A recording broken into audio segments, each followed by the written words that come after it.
Muy buenas tardes, mi nombre es Jorge Pérez y nosotros les hablaremos acerca del cubismo. El cubismo es un movimiento artístico pionero nacido en Francia y tuvo su apogeo entre los años 1907 y 1914. El término cubismo proviene del francés cubisme, que fue acuñado por Louis Bruxelles. Este especialista hace referencia a los cuadros que aparecen en las pinturas de los principales exponentes del cubismo como Pablo Picasso y Georges Braque. A partir de esta escuela estética se desarrollaron otras vanguardias que revolucionaron el panorama artístico en Francia en el siglo XX. El cubismo está considerado como la vanguardia pionera, ya que logra romper la perspectiva, que es el único principio renacentista que aún se mantiene en la pintura. Los cubistas buscaban descomponer las formas naturales y presentarlas mediante figuras geométricas. Estas fragmentaban las líneas y las superficies. Esta nueva perspectiva permitía ver, por ejemplo, un rostro de perfil y de frente en el mismo plano. Otra característica del cubismo era utilizar colores opacos como el verde y el gris. Pero esto solamente sucedió al principio del movimiento. El cubismo se dividió en dos fases, el cubismo analítico y el cubismo sintético. En el analítico se pensó primeramente en un arte más conceptual, pero se fueron por lo realista. Se utilizaban líneas y figuras geométricas, usaban colores monocromáticos como lo eran los azules, los verdes, los colores crema, los grises, lo cual hacían que las figuras se vieran algo distorsionadas y un poco difíciles para el ojo del espectador, lo cual hacía que ellos tuvieran que mirar las figuras más detenidamente para saber lo que eran. Digamos que sus objetos favoritos para pintar eran instrumentos musicales, en especial la guitarra, pero también pintaban botellas, periódicos y también estuvo presente la figura humana. El sintético. Este se dio a partir del analítico, por lo cual tiene características similares a este. Pero lo que lo hizo más novedoso que la anterior fase fue que ellos utilizaron el collage y en ellos utilizaban elementos no pictóricos como lo fue botellas, vidrios, arena, papeles, y lo pegaban así y esto lo hacía un poco más llamativo. También le dieron importancia al color. Ya no usaban colores monocromáticos, sino que se abrieron más y esto les daba a los espectadores un poco más de facilidad para ver lo que estaba en una figura. Pablo Ruiz Picasso. Nació en Málaga el 25 de octubre de 1881 y muerto en Londres el 8 de abril de 1973. Encabezó el movimiento artístico desarrollado entre 1907 y 1914 llamado cubismo. A pesar de lo que muchas personas creen, Pablo Picasso no solo se dedicó a la pintura, sino también a la escultura, al grabado, a la cerámica, al vestuario para escenografías. También se dedicó a la ilustración de libros y se consideraba a sí mismo pacifista e hizo parte del movimiento comunista de España y al mudarse a París del movimiento comunista francés hasta el día de su muerte en 1973. Georges Braque nació en una familia de artesanos y estudió en Bellas Artes.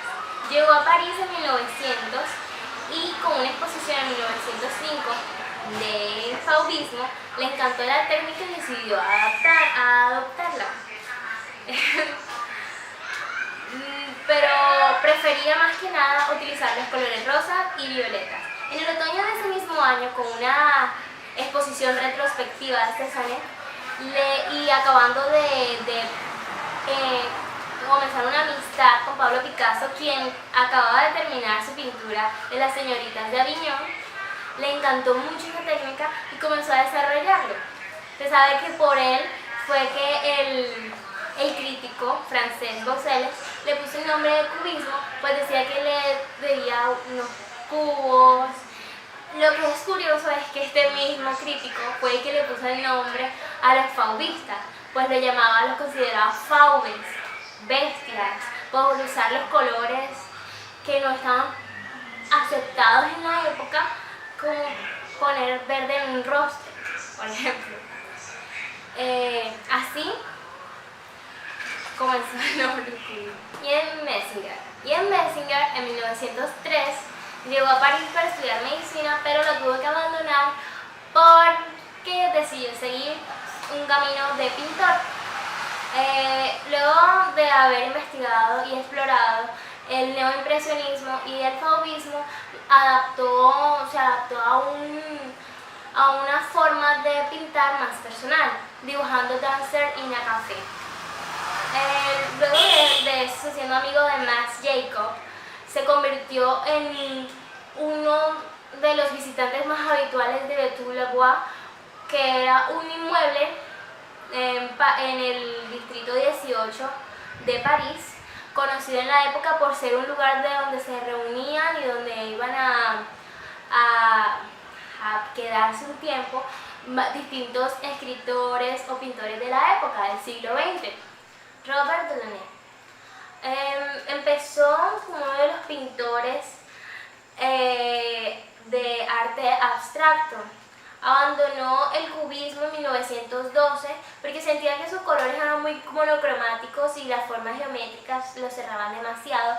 Comenzó a experimentar con colores, con vibras, y se unió al orfismo, que de hecho de eso se trataba, de los colores y de los círculos más que nada. Un claro ejemplo de esto fue una pintura que hizo que se llamaba la Torre Eiffel, donde se notan unos colores muy diferentes a lo que estaba acostumbrado el tipo de cubismo de la época, que veniría siendo parte del cubismo analítico, que era lo que él le gustaba y de lo que se basaba para hacer sus pinturas posteriormente, luego de abandonar el cubismo. También estudió exhaustivamente las relaciones entre los colores y las formas. La arquitectura cubista. Esa arquitectura rechazaba bastante la arquitectura que era muy utilitaria y materialista, y además reclamaba aquella que era muy poética y expresiva. También rechazaba aquella que no transmitía un carácter de belleza espiritual. Entre sus características encontramos lo que es la composición asimétrica, lo que es la transparencia, la interpretación de volúmenes, la percepción simultánea de distintos puntos de vista. Tenemos a grandes expositores, o sea, a grandes arquitectos como son Pavel con la casa de Fara, que era muy importante. También tenemos a Joseph con lo que es su pirámide de más de 90 metros en el ayuntamiento de Praga.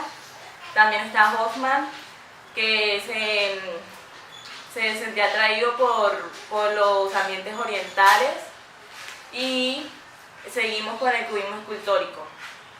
Tiene casi la misma composición, la misma estética que la pintura, pero trabaja en 3 dimensiones. Esta escultura se caracteriza por lo que es la interpretación de volúmenes, la intersección de volúmenes, lo que es la descomposición de la forma, la superposición, la simultaneidad de perspectivas y la nueva forma en que se valorizan los materiales y su forma de implementarlos. Aquí tenemos como exponente a Pablo Picasso con la cabeza de mujer de 1909. Bueno, Guillermo Apollinaire nació en Roma el 28 de agosto de 1880 y murió en París el 9 de noviembre de 1918. Fue un poeta, novelista y ensayista francés. Él fue el que adoptó a lo que se le llama hoy en día caligrama, el cual es un poema, frase, palabra o conjunto de palabras cuyo propósito es tomar una figura acerca de lo que trata el poema, en el cual la tipografía, caligrafía o texto manuscrito se arregla y configura en la forma de lo que trata el texto. Algunas de las características que tiene el caligrama son: nació en 1913 en Francia, surge de la necesidad de relacionarse con la pintura. Tiene una estructura muy libre, es una recreación visual y se inspira en la presente carencia de signos de puntuación. Su búsqueda es de lo ilógico huyendo del intelectualismo. Ahora presentaremos un caligrama escrito el cual se llama La gata y el espejo y dice: todas las tardecitas mi gata mira sentada en la ventana a su nueva amiga, pero ella no imagina que hay un espejo, ni sabe que esa gata es su reflejo. El cubismo no solamente influyó sobre la pintura, sino que también afectó a todas las artes como hemos venido viendo. En la música nosotros nos podemos preguntar cómo la puede afectar. Pues ten en cuenta que el cubismo mantiene, modifica o completamente cambia diferentes aspectos de la música, en este caso, como por ejemplo intervenir la tonalidad, el vocabulario, la textura, la sonoridad y el tiempo. Por ejemplo, en la obra de Stravinsky él emplea varios ostinati sin tener en cuenta la armonía o el tempo de la música o de su obra. Esto crea un pastiche que es la clase equivalente musical al cubismo, pero en la pintura. Stravinsky trata esto como un todo, obras musicales completas. En la danza no se ha notado tanto la influencia del cubismo, mas sin embargo hay institutos y escuelas en los cuales se ha aplicado los principios del cubismo. Por ejemplo, unos alumnos del sexto semestre en la licenciatura de Artes Contemporáneas, en 2014, realizaron un baile que estuvo basado en el cubismo.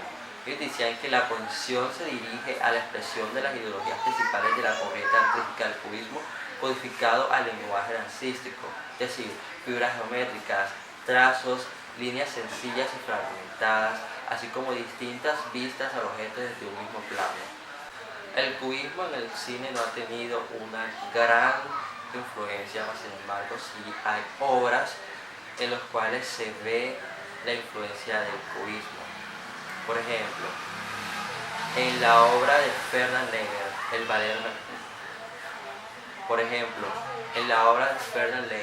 el ballet mecánico, tiene los principios cubistas que él aplicaba también a sus pinturas. La razón por la cual en el cine el cubismo no ha tenido tanta influencia es porque el cubismo trata de fragmentar a la realidad, mas sin embargo el cine muestra la realidad a través de la cámara, la realidad tal cual como es. Por tal razón, en el cine el cubismo solamente ha tenido cabida en obras experimentales y no en obras narrativas. En la descripción del video hay varios links a algunas obras que tienen principios cubistas para su visualización.